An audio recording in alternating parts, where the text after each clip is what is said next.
tinapay. Kape.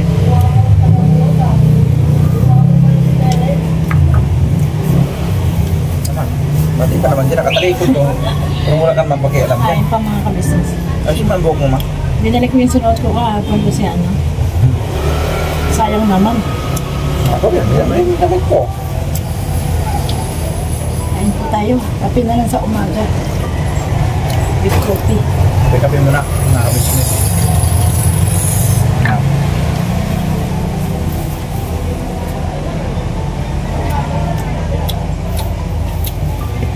Paano kaya pag tanda na tayo ma? Hindi na ako tatanda, ano ako mamatay. Ano kaya? Lumahulog ka ako. Kahatim. Tulad ito, dalawa lang tayo. Kunwari ba, imagine nila natin, dalawa lang tayong ganito. Nanganak natin. Kasi pag-asawa na. Hindi ko niniwala din. Hindi ko masisilayan si Dina paglaki. Huwag ka man ganyan, masyadong negatibo. Yan yung sinasabi ko mga kabisnes. Ano yung gayo? Masyadong negatibo. Mga kabisnes, naman labahay niya. Di pa rin matapos-tapos. Nakita nga eh. Di pa rin matapos-tapos. Sure mo, tatlong salangan na lang siguro yan. Hindi ako gagawa niyan, sila makba. Gamit kila yun. Siguro nga ba, ano lang tayo ba? Bali, ano lang itong mga kabisnes ba yung parang ano mo lang, parang may sipin mo lang ba? Dating ng panahon, ano kayong pag dalawa na lang tayo, ano kayo maging hanap buhay? Siyempre, kung halimbawa, mga kabisnes, bumating isang araw na kung lulubin pa ng Panginoon Diyos na tatagal pa buhay namin, kumbaga magdaan pa kami sa yung katandaan talaga, yung ubod-ubod na kung maglakad, kung ipahintulot pa ng Ama. Diyos pa rin naman ang may alam, mga kabisnes. Eh, ano kayang maging ano natin? Hanap buhay natin, ano kayang meron? Kasi may naalala lang ako. Nung doon kami sa nung galing po kami ng ano mga kabisnes, galing po kami ng Bicol, naalala niyo po yung tour namin. Napadaan kasi kami doon sa ano mga kabisnes, sa yung windmill mga kabisnes. Napadaan kasi kami doon. Ngayon, lakas ng hangin Ngayon, pumunta kami sa yung may paradahan ba na may bayad 50 pesos na tayo. Okay. Pinto-pintuhan doon sa may-ari, yung pinaka-may-ari. Ang mga may-ari doon, hindi pa naman ganoon sila katanda. Yung ano pa lang, yung kumbaga pa-senior na rin, ganoon na rin kasi oo. Naging kakwentuhan ni Kuya yun eh. Off-cam yun mga kabisnes. Alam ko off-cam yun sa nagkwento-kwentuhan. Kasi Bisaya yung may-ari ng lote, no? May-ari ng lote. Tapos bukid talaga yun. Yun nga lang na nagkataon na gumanda yung lugar o naging pasyalan ang lugar kasi nga dahil nga sa doon sa mga windmill. So sa madaling sabi nga nung matanda na simula nung nagkaroon nga ng windmill doon, medyo naging matao daw doon. Pero nung dati daw, wala daw sila lang. Pero, naipundar daw talaga nila yun, nilang mag-asawa. Alam niyo po kung ano yung sinabi ng matanda na babae. Di ba naman totally matanda na, ano pala. So, hinalating nanay, no? Isang nanay. Sabi niya doon kay Kuya, dapat ganito rin ang ano nyo, habang mga bata pa kayo,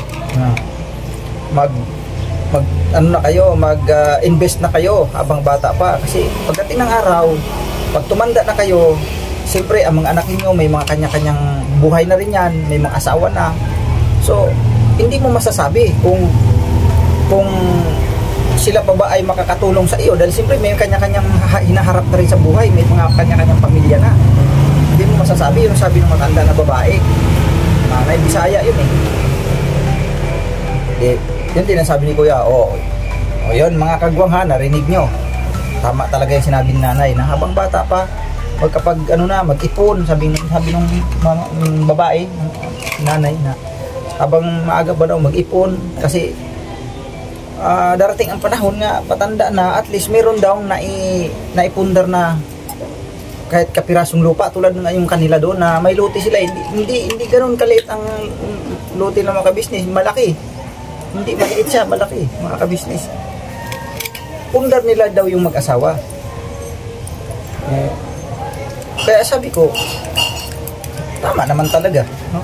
Kung may pira lang talaga, no? May pira pang pundar, may kumbaga sa ngayon tayong mga bata pa, kumbaga may panahon pa, may pag-asa pa sa madaling sabi na makagawa rin sana tayo ng paraan nga makapag-invest na sariling lupa, no? Makabili tayo maliban doon sa lupa ni Kuya. Narinig mo yun, daddy agad. Kung nagising na naman yung dinay.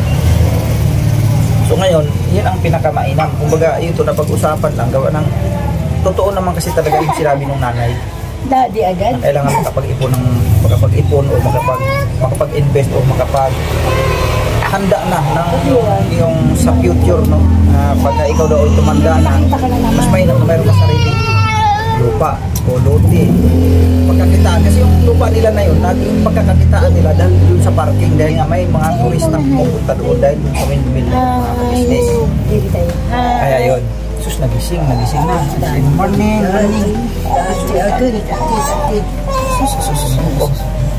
May ano pa po siya mga kaya, yayay. tama yun. Para sa akin, tama talaga yun. Pero siyempre, sa panig namin mag-asawa, sa ngayon, wala pa naman talaga kami may pampundar, no? Sa madali sabi, wala pang pera. Pero, hindi naman tayo nawawala ng pag-asa mga kabisnes.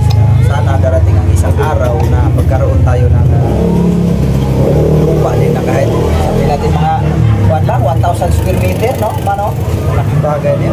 Magkaroon tayo ng isang 1,000 square meter, kahit isang hektarya, sa madaling sabi kabili tayo lupa, isang hektarya. Solve na yun para sa mga anak ko, mga kabisnes. Lapin mo nga nilkatera na. Kung luluobin ng Panginoong Diyos, makabili ako. Nilkatera. Di bali kung bukid dyan tulad ng kay Kuya ngayon, sa ngayon bukid pa talaga yan, pero darating ang panahon magiging sentro din yan kasi naalala ko yung banggit ni Buswaki, no, na yung lugar doon na yan ay magiging sentro daw talaga yan kasi may yung pasada na dinadaanan namin doon sa patungo sa kanila ay gagawin talaga sa yun, gagawin simentado, tapos magiging magiging sentro, magiging sa Kalakalan, magkaroon daw doon ng terminal, magkaroon ng palengke, magkaroon ng eskwelahan. So, ibig sabihin, kaganda sa pagdating sa hinaharap, no?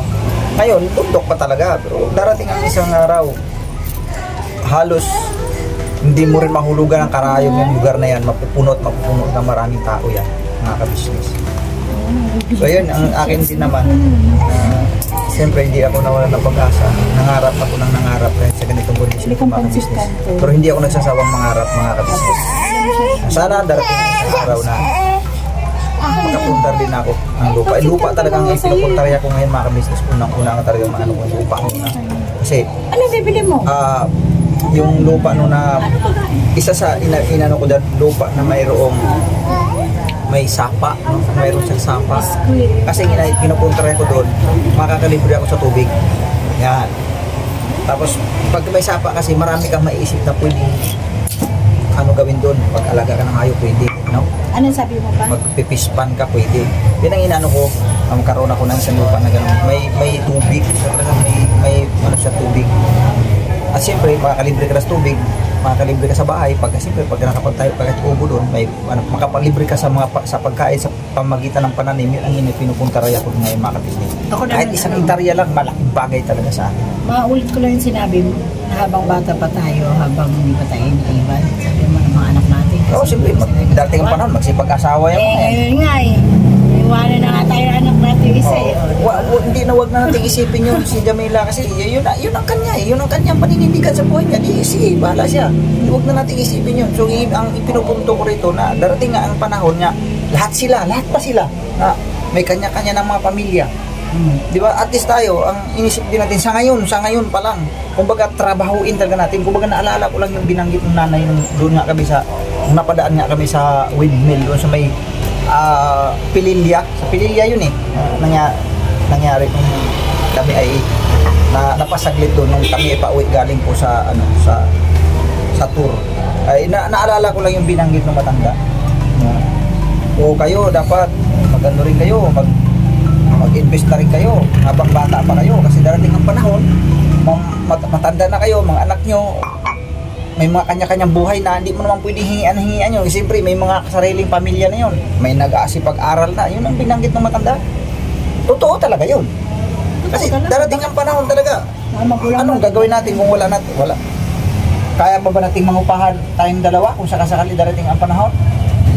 Hindi habang buhay na masasabi natin lagi tayo kay kuya. Asa tayo kay kuya, kuya, wala kaming pangupa. Hindi naman ganun. Di ba? Kaya lang ngayon pa lang, mag-isip na tayo kung kapag-pundar talaga tayo ng kapirasong lupa na pagtitiri ka ng bahay na pagdating na matanda na tayo, doon tayo, magtanim-tanim na lang tayo doon. O, yung lupa ni kuya, pwede rin naman tayo doon. Darating ang parang, pwede rin tayo doon. Mas maganda, mayroon din tayong talagang yung sarili natin pundar. Hindi yun talaga, hindi lang din para naman sa atin yun pagdating ng panahon, pwede din sila doon, mga anak natin, mga anak, ayan, may napundar akong lupa para sa inyo yan. Tapos bago tayo mawala, kung luluobin ng Panginoong Diyos, tulad nung ginawa ng lula namin sa probinsya namin, bago nawala si lula, napaghati-hati niya yun. May kanya-kanyang may kanya-kanyang pwesto ang mga anak. Yun, bago namatay si lula, si nanay, nabigyan ng na-segregate lahat ng mga anak niya. Silang magkakapatid ni Papa na ayos. Kumbaga may kanya-kanyang titulo yun. Yun ang akin. Kumbaga bago tayo mawala sa mundong ito, sana may maawa ang Panginoon Diyos na ito may isang hektarya, pagkati-atian nila ilan sila, 7. Yan, yung 7. Ito kay Kuan, ito kay ganito, kay ganyan. Parang yan sa tatay ko. Yun talaga the best. 12 sila. 12. Nakita mo yung compound namin, di ba kung gaano kalaki? Yung compound nila sa Las Piñas, mga kabisnes. Sila din yun, mga magkakapag-anak. Magkakapatid yung magkakasama sa loob ng compound. Walang magmula sa panganay hanggang. Kasi ganun talaga yun. Mas mainam kasi yung ganun ang ating iniisip na bigyan sila ng ganitong para di ba sila mag-away. Kasi pagdating ng panahon, hindi mo yun siya hindi mo yun siya maparti-partisyon. Kung sakasakali man dumating ang punto na magkaroon kami, makapundar ako, di sila mag-away-away kasi kanya-kanya titulo hawak huwag mo angkin ayan ang akin talaga yan, may titulo talaga ko dyan, yan ang natin, yun yung pagitan natin, yung akin, yun iyo, yun akin, ganun talaga. Kasi pagdating pa naman sa lupa mga kabisnes, yun talaga pangunahing dahilan na nag-away-away magkakapatid dahil sa lupa o dahil sa mana. Yun pero hindi, sa bagay ngayon wala pa naman kumbaga plano o pangarap lang, pero malay baga natin, yun lang yan ang akin. Sana magkaroon tayo ng pagkakataon o may awa ang Panginoon Diyos kung sakasakali napundar tayo ng kahit isang hektarya lupa lang mga kabisnes. Sabi ko nga gusto ko nga sana makabili ako kasi kung dito ka lang sa metro, malapit sa metro, mahal pa rin ang hindi balik kung malayo kung sa Mindanao man tayo makabili, wala problema. Ito kasi ayaw niya ayaw ko ng Mindanao pa kasi sasakay ka pa ng barko pag halimbawa may emergency dito sa Manila. Ang hirap kung wala kang pera, wala kang pamasahe, mahal. Sa tingin mo saan baga makabili ka ng lupa na mura talaga? Kasi Bagyo, diba? Kayong lang ipagpalagay natin, sige sabihin natin dito kaya tayo bibili sa mga parteng norte. Sa tingin mo ba dyan hindi mahal ang lupa dyan? Mahal pa din kasi kayang abutin, sandali lang i-travel mo ng metro aywan ko lang sa parting mga Quezon Province, ewan ko lang dyan sa mga dyan banda kung magkano bintahan sa lupa dyan, yung isang hektarya, alam ko mahal pa din mahal talaga. Sa amin kasi mga kabisnes, sa amin lang meron na, naikwento ko na ito sa dati kong vlog yata na naikwento ko na ito nabanggit ko na ito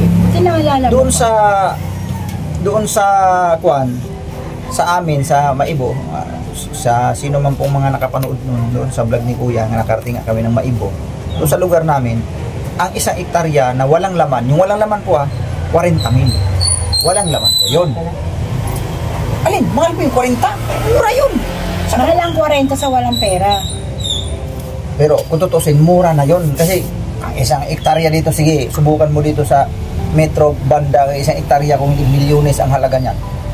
doon Magkano sa ba aming yung dati 40, nating pag may bahay? laman, may laman, may mga ano ba, saging, yan naman karaniwan talaga sa mga probinsya, may saging, may mga ano ba, kape, kakao, ganyan, niyog, may mga ganyan. Mga siyapon na yun, kung ano yung mga laman doon. Basta pag sinasabi may laman, 80 mil po yun mga kabisnes. Batay naman yan sa kwento ng aking kababayan doon sa mismong taga-amin, mismo nga nakita kami doon sa Metro Manila. Sabi ko, kasi nabanggit niya nga na sila ay marami ng lupain na nabili ang kanyang mga magulang. Sabi ko, uy, ganun ba? Magkano ba ang bintahan sa isang hektarya doon? Yun, nabanggit ko kasi. Yun, binanggit niya sa akin na 40 mil nga daw ang isang hektarya na walang laman. Aywan ko lang din sa ngayon kasi medyo matagal-tagal na rin din po kasi yung mga kabisnes. Pero sa pagkakaano ko, sa palagi ko lang, maaaring ganun pa rin siguro kasi bukid nga rin kasi talaga yun mga kabisnes. Sobrang bukid talaga. Pero okay lang kasi abot na ngayon ang sasakyan na baga makakadaan na ba ng maayos ang mga sasakyan katulad ng araw na mahirapan gawa ng na nabublahaw yung jeep, hirap yung jeep makarating sa mismong lugar namin. Pag pupunta ka ng Ciudad Butuan City, ang hirap. Pero ngayon kasi napakahayahay na kasi ultimo mga bus may dumadaan na po doon bumabiyahe. Anak, pinisan mo, uulan na. Kaya ibig kong sabihin, hindi na ganun siya kahirap, no? So kung makabili ka ng lupa doon, okay lang. Maganda naman ang kalsada. Baka mag-transport doon. Malayo nga lang. Ano ba? Alis na tayo? Oo. Ano? Matay, mabagyo man. Bahala na. Gira. Sure ka? Ha? Pag-sure ba? Ha? Sure na po mga business, no? At yun na inayaan ako ni Bay. Alis na ro kami. Mga business na hindi na mahal. Alis na kami. So, kiss mo muna ko pa bago ka umalis pa. mag-mission na kami mga business. Mag-mission. Pawak mo na ako sa papa ko. Ang bango mo dara. Bango. Iba yung amoy mo. Silaban mo nga lang uli yan eh. Suot ko na yan kahapon. Iba yung amoy mo. Amoy. Tapos parang ang dami dating kahapon sa ngayon. Parang ganun din to. Hindi, ito kasi hindi ko pa nilaban dahil sandali ko lang. Yung kay Tinay, hindi kasi si Tinay hindi pinaliguan kasi mga business kaya yun pa rin damit niya. Hindi napaliguan niya. Bango mo dara. Daw niyan eh. May paborito ko kasi itong suotin tong damit na to. Bakit ka mo? Medyo masikip na ano yung costume ba? Yung naiipit yung ganyan. Hindi siya maglubulubo. Binili ko to nung nakaraang New Year. Ayan yung mga nakared kayo. Nagustuhan ko siya kasi ang bag ko, malagay siya ng maayos. Maano siya ba? Maipit. Bag mo, wala ka ng bag. Kaya po mga business, dito na lang muna mga business na mahal. At maraming salamat po mga business sa kwento-kwentuhan na binibigay. Thank you. Salamat po sa inyong suporta mga ka-business. Pwede ko bang i-shoutout? Shout out. Sige. Shoutout po sa taga Hong Kong. Si Tita ng Hong Kong. Shout out din po kay Tatay. Salamat po sa Tatay, shout out. Sa Pili na pasalubong ko na kaya Buknoy sa amin. Thank you po, masarap. Nagustuhan nila yun eh. Tapos, siyempre, kay Tita B, thank you very much po. Na sabi niyo patatayuan niyo daw po kami ng mga salamat pong marami. At shoutout din po sa ate ko na nag-birthday. Happy birthday, ate! Happy birthday! Love you very much! Ate Malo, happy birthday! Belated ba? Belated happy birthday. Kasi ano na yun, 21 na yun.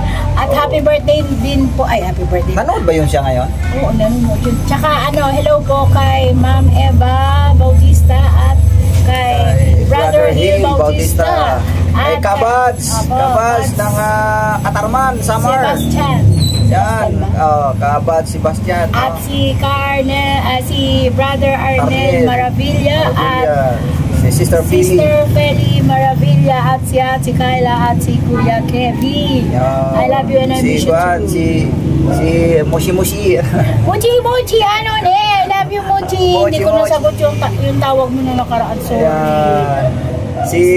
Yung kapatid niya. Evan, gwapong pogi. I love you very much, Kuya Evan. Kumusta na, Evan? Hala, mga dalagot binata na talaga sila. Grabe. Yung Telegram ko, nag-request kasi yung Telegram ko, Evan, o Brother Hill Bautista, yung ano, yung kay Kins, no, kay Dodong, no. Yun na lang kasi, dito sa akin nakalagin yung ano ni Dudong yung ano yung Telegram. Hindi ako marunong maggawa hindi ako marunong. Ako. Yung mga sinaunang panahon. Ngayon, yung pag may mga ano diyan, mga mga misis ay diyan sa Telegram ni Dudong na nababasa ko kasi ako may hawak sa cellphone ko. Cellphone ko nandiyan yan nilagin So, pag mayroon kayong message sa Telegram ay diyan niyo po sa Telegram, diyan po sa akin yung ano. Kay kay Lola Susan Dario. Kamusta po? Mayayay po ang inyong apo. Marami tayong mga isa-shout out. Sila si Feli, yan, Ma'am Feli, yung sa ano natin, comment section na napakahalaga, si Ray Depen, yan, sila si Melinda D, yan, ang daming mga ano natin dyan, nanonood talaga na si Suset po na sila si Nerissa, nakita ko, nabasa ko, Ma'am Nerissa, shout out po, nung nakaraan nabasa ko, nandyan sila, at saka si Tita ng Hong Kong, yan, thank you, sila pa, ang dami, hindi natin may isa, sunod naman yung iba, lahat na. Sabi ko yung Buknoy, ang dami, hindi ko na alam. Shout out na po sa lahat ng mga nagko-comment. Si Ma'am Lumen, at saka si Lumeng, si Sir Ray, limutan ko na. Kasi binanggit ko pa magtatampo na naman yun, pag di ba banggit magtatampo yun. Ano yun, tatlo po sila yun na gano'n, yung nag-sponsor po sa amin ng bahay po ng buong dati, mabait yun silang mag-asawa. Tapos yung kanyang thank you, ayan na po, umulan na. God bless po sa tingnan mga kabisnes. Support po sa kabisnes sa Papa Dins TV. Ingat po kayo, may bagyo po ngayon, signal number 5 po. Ingat po tayo, signal number 5 po tayo ngayon dito sa Pilipinas. Mga kabisnes. Yes po, ingat po tayong lahat. Amoy ko na po yung sinampay ko mga kabisnes. Mga kabisnes, support natin, Kabisnes Official Papa Dins TV, Kabisnes Family, Mrs. Candy Official, sa lahat ng mga kagwas, ang iyong abang lingkod kagwang book na official. Salamat po ng maraming. God bless po sa ating lahat mga kabisnes. Bira Banat, never see that tomorrow is another day. Bira Banat. Todo pala. Alright. Bye-bye! Ingat-ingat po tayo. Ayan na yung hangin. Malakas na! Ayan na. Sa bawat araw na lumipas, kabisnes ay nagagalak. Maraming taong natutulungan, pagpalain ng may kapal. Sa bawat araw nagdaan,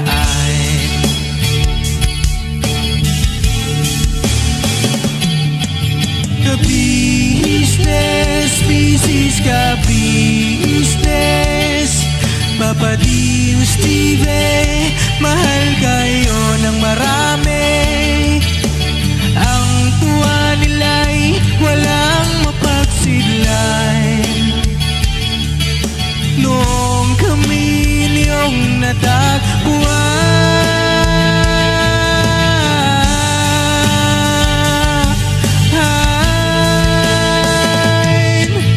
ang mga tao sa buong mundo, maging ang mga OFW, sinubaybayan mga pagtulong nyo, panalangin nila, sana'y hindi kayo magbabago.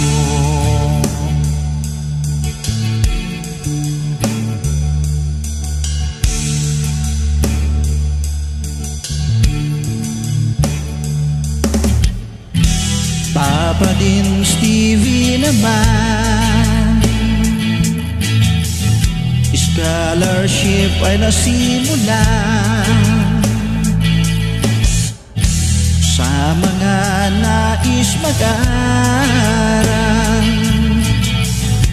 Pag-aaral ay pahalagahan upang kayo'y magtagumpay.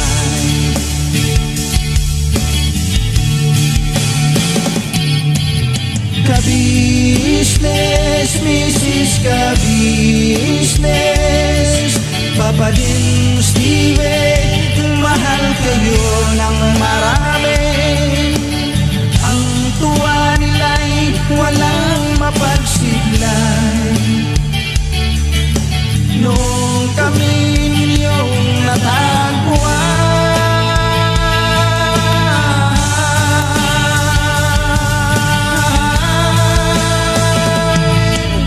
ang mga tao sa buong mundo, maging ang mga OFW, sinubaybayan mga pagtulong nyo, panalangin nila, sana'y hindi kayo magbabago.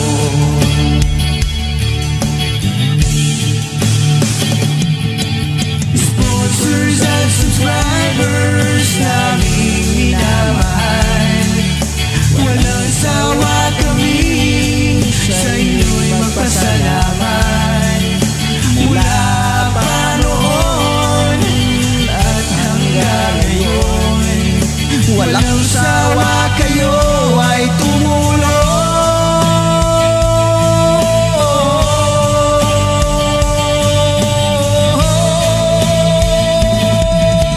Ang mga tao sa buong mundo, maging ang mga OFW, sinubaybayan mga pagtulong nyo, panalangin nila, sana'y hindi kayo magbabago.